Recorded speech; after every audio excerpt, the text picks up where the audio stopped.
Baik pemirsa, tentunya saat ini kita sudah ketahui bahwa sudah banyak masyarakat yang melakukan arus mudik ya atau memulai mudik, dan salah satu yang sudah ditunggu-tunggu adalah pintu tol yang tadinya masih belum dibuka dan tahun ini sudah mulai dibuka. Seperti yang paket berita yang sudah kami sajikan sebelumnya, yang mana tol fungsional Musi Landas Pulau Rimau ini sudah akan dibuka selama 10 hari ke depan. Dan untuk mengetahui secara lebih detail ini terkait bagaimana mengenai arus mudik yang berlangsung di pintu tol tersebut, saat ini kita telah terhubung bersama dengan Ibtu Juliardi, saya itu Padal Perwira, pengendali pintu tol di kawasan tersebut melalui sambungan virtual. Halo, Assalamualaikum, selamat siang Pak Jul. Selamat siang. Baik, sebelumnya terima kasih.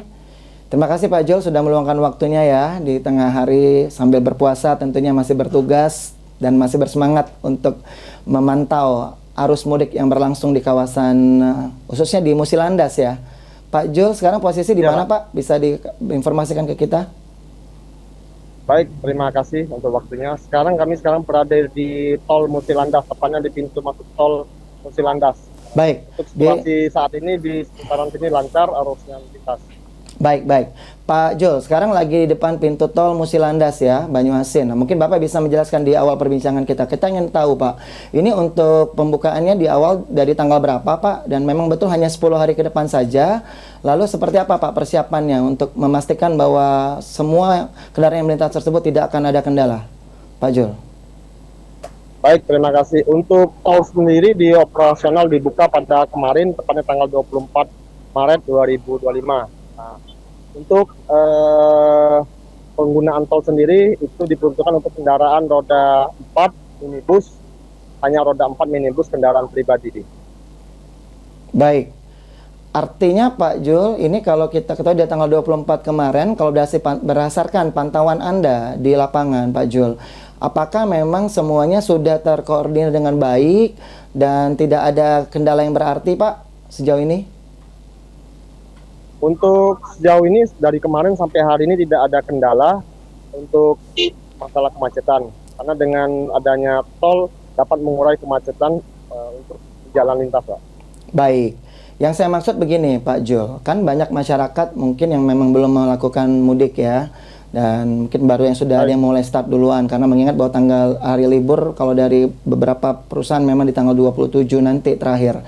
Nah, kalau untuk persiapannya sendiri apakah memang untuk ada rekayasa lalu lintas apabila nanti terjadi penumpukan kendaraan yang menyebabkan nanti puncak arus mudik akan berlangsung di H-2 atau H-3 nanti atau H-1? Seperti apa nanti mungkin persiapannya Pak Jul? Baik, untuk siapan personil terutama Polres Banyuasin itu di BKU dari Polda Sumsel, terutama tempat plotting titik kemacetan, terutama di daerah KM12, KM14, KM42, KM52, dan KM72. Itu sendiri daerah yang rawan macet. Nah, tentunya di daerah-daerah macet tersebut itu penempatan plotting personil baik dari Polres Banyuasin, Dirlantas Polda Sumsel, dan BKU sama Polda Sumatera Selatan.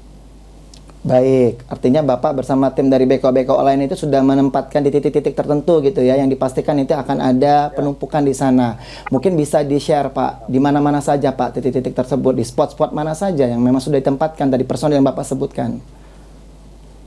Baik, terima kasih. Untuk titik macet itu rawan di KM12, itu ada salah satu pintu masuk tol dari Karanganyar, terus itu penempatan personil, terus di KM14 di Sukomoro ada penempatan personil untuk rawan kemacetan, terus di KM42 di gerbang Pangkalan Balai, Pasar Tumpah, dan KM52 serta KM75 area Betung. Baik, artinya semua sudah dipersiapkan dengan secara matang Pak Jul ya. Kami ingin mengetahui juga Pak Jul, dari total personil yang diterjunkan nanti untuk pengamanan selama arus mudik berlangsung Pak di kawasan Bapak nanti, ada berapa Pak total personil yang diterjunkan, yang disiapkan? Untuk personil 2/3 kekuatan personil dari Polres Banyuasin, jadi 2/3 kekuatan personil itu diterjunkan di lapangan untuk melakukan pengaturan di jalan, baik dari anggota BKU Polda Sumatera Selatan dari Sattamapta, beberapa peleton, terus dari Dirlantas Polda Sumsel, BKU untuk mengurai kemacetan tim relay. Baik, Pak Jul masih tersambung ya, suaranya putus-putus tadi Pak. Baik, Masih tersambung? baik Pak. Masih ya. Baik. Masih tersambung Pak. Baik, Pak Jul. Ini kan kita ketahui dari tanggal 24 sudah buka, Pak, tolnya, Pak. Ini memang diperuntukkan hanya khusus untuk roda 4 saja ya, Pak ya. Dan adakah kendaraan-kendaraan tertentu, Pak, yang mungkin dilarang, misalnya kayak truk-truk yang membawa, ya karena mengingat biasanya kalau udah mau jelang-jelang arus mudik atau puncak arus mudik biasanya ada yang dilarang, Pak. Nah, mungkin ada informasi, Pak. Baik, terima kasih. Untuk fungsi tol sendiri itu diberlakukan dari pukul 7 pagi sampai 4 sore. Jadi dari jam 7 pagi 4 sore itu hanya kendaraan pribadi. Nah, untuk kendaraan truk, kendaraan-kendaraan yang lain termasuk angkot itu menggunakan jalur utama. Jadi ini khusus memang untuk diperuntukkan bagi pemudik, minibus ataupun kendaraan-kendaraan kecil, Pak. Baik kendaraan motor dan lain itu menggunakan tetap jalur utama. Baik, hanya kendaraan roda 4 pribadi begitu ya, dipastikan ya, yang hanya boleh melintasi di kawasan apa untuk melewati pintu tol tersebut. Nah, kalau kita lagi balik-balik Pak, ini kan terkait dengan puncak arus mudik. Kalau yang Bapak pantau saat ini sebelum menjelang puncak arus mudik nanti di Hamin sekian, mungkin Bapak bisa memberikan informasi untuk saat ini situasi terkininya Pak. Belum ada penumpukan, namun Bapak bisa melaporkan atau memberikan informasi ke kita. Kira-kira dari pantauan Bapak ada begitu banyak kendaraan-kendaraan plat luar, Pak, mungkin yang sudah banyak melintas? Baik, terima kasih. Untuk dari kemarin sampai hari ini sudah terpantau itu kendaraan-kendaraan plat luar, terutama dari luar kota Palembang dan kendaraan keluar dari Provinsi Sumatera Selatan, terutama yang mengarah dari Jawa menuju ke Jambi, Medan, dan Pekanbaru. Jadi memang dari kemarin itu sudah banyak terpantau, persentase sekitar 30-40% kendaraan plat-plat dari Jawa, plat luar itu menuju ke kota atau provinsi yang ada di Sumatera, luar kota Sumatera Selatan. Baik. Tapi kalau untuk ininya Pak, yang kalau sebaliknya, Pak Jul, kalau sebaliknya yang dari arah Padang, mungkin Jambi dan lain sebagainya yang menuju ke Jawa, banyakan yang mana Pak? Banyakan dari Jawa ke sana atau sebaliknya Pak? Baik, terima kasih. Kalau untuk kendaraan sendiri diutamakan yang dari Jawa menuju ke Jambi. Jadi kendaraan yang arus mudik dari Pulau Jawa ke Sumatera itu yang diutamakan untuk masuk tol.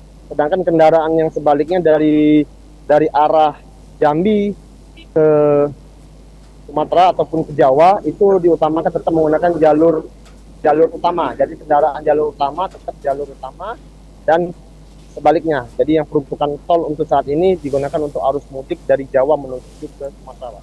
Oke, saya ini menarik nih Pak. Artinya tol ini hanya diperuntukkan untuk yang dari Jawa atau dari arah sini ya, maksudnya menuju ke Sumatera begitu ya, bukan sebaliknya. Artinya dilarang Pak. Nanti kalau yang dari Jambi atau dari Riau, dari Padang itu mau melewati tol tersebut untuk menuju ke Jawa nggak bisa ya Pak? Belum bisa Pak. Justru nanti sebaliknya ketika arus balik setelah Lebaran baru putar balik Pak. Jadi dibalik lagi. Jadi untuk kendaraan dari arah Jambi memasuki tol menuju ke Jawa, sedangkan sebaliknya dari Jawa menuju ke Sumatera menggunakan jalur umum. Jadi kita pakai sistem karena untuk tol masih bisa digunakan satu jalur Pak. Baik, Pak Juliardi, saya konfirmasi ya, sekali lagi ya, kita tekankan, kita garis bawahi, artinya pintu tol ini hanya diperuntukkan untuk semua kendaraan yang dari Jawa atau dari Jawa dan lain sebagainya menuju ke Sumatera ya, Jambi dan lain sebagainya, untuk selama menjelang puncak arus mudik. Dan untuk puncak arus balik yaitu dilakukan sebaliknya ya Pak ya, akan diperuntukkan untuk yang dari arah Jambi, Riau dan sebagainya untuk menuju ke Pulau Jawa ya. Baik, Pak Jul, kami tentu tidak ingin mengganggu waktu Anda lebih lama. Kami tahu Anda sangat sibuk sekali. Mungkin pada kesempatan ini ada himbauan Pak yang ingin disampaikan kepada seluruh masyarakat khususnya yang akan melakukan arus mudik Lebaran. Apa saja yang harus dipersiapkan, apa saja yang harus dipatuhi, dan tentunya kita tidak mengharapkan ada hal yang tidak kita inginkan untuk terjadi. Silakan Pak Jul, pada kesempatan ini bisa disampaikan. Baik, terima kasih. Kami dari Polres Banyuasin mengimbau kepada pemudik untuk tentunya mudik menggunakan jalur dan patuhi peraturan lalu lintas, karena peraturan lalu lintas adalah keselamatan bagi para pemudik. Yang kedua, di daerah tol Musilandas itu terdapat rest area, jadi bagi para pemudik yang ingin istirahat ataupun memang ingin sholat ataupun memang rest area itu ada diperuntukkan rest area sementara, tepatnya di KM 71 di daerah KM 71 tol Musilandas. Baik, yang lagi-lagi Pak, mungkin Pak diingatkan yang harus dipersiapkan agar tentunya tidak ada terjadi laka lantas dan sebagainya. Mungkin Bapak bisa menekankan. dipastikan kondisi para pemudik seperti apa, Pak Jul? Baik, terima kasih. Kami selalu mengimbau kepada pemudik, pertama untuk menjaga keselamatan, itu yang paling utama. Karena kami selalu mengimbau, jaga keselamatan, ikuti aturan lalu lintas. Kedua, mudik selamat, mudik bahagia, jangan sampai mudik menimbulkan berita yang hal tidak diinginkan. Karena tujuan pemudik adalah ingin cepat sampai, tetapi tidak mengindahkan daripada keselamatan berlalu lintas.